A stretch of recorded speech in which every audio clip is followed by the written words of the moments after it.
palavalu. Kahoa mai hoa malani kua, makutanga ne aia kota ahine hau. Si et kupele o feina tupu pekeha, uwala mai ho puila palavalu. Kahoa mai hoa malani kua, makutanga ne aia kota ahine hau.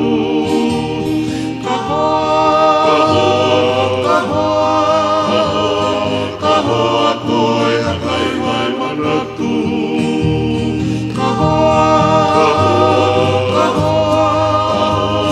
Kahoa koe hakai mai manatu.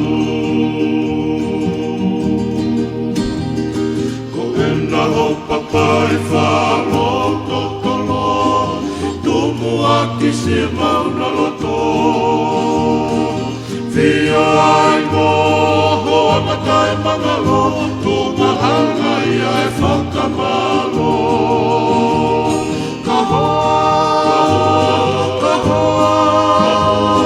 Kahoa koe hakai mai manatu.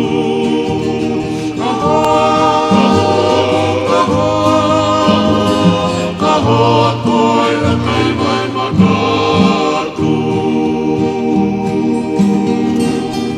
Tau whakawhitaki ki lako te tau, ona mana o pea tu.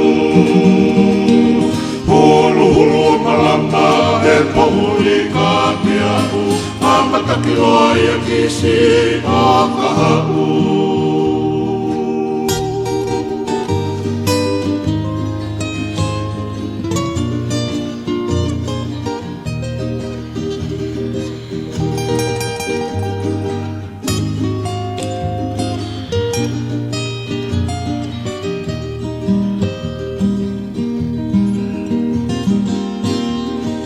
Si opo kei moho koi kuala, tau le maki he pāanga ngalu.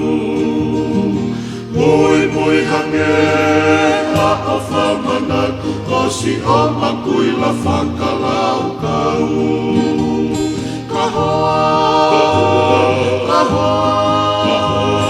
Kahoa koe hakai mai manatu.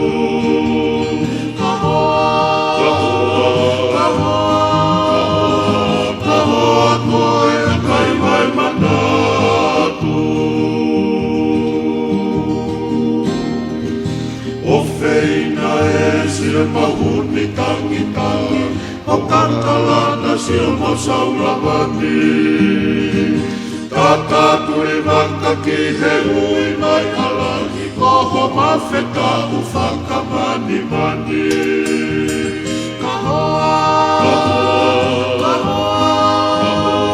Kahoa koe hakai mai manatu.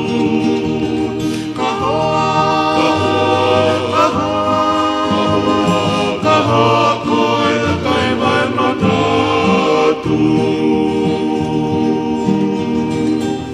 Tau whakawhitaki ki lauto te tau, ona mana o pea tu. Hulu hulu malama he pohuri ka te ahu, amataki loa ia kisi o kahau. Tau whakawhitaki ki lauto te tau, ona mana o pea tu. Hulu hulu malama he pohuri ka te ahu, amataki loa ia kisi o kahau. Amataki loa ia kisi o kahau.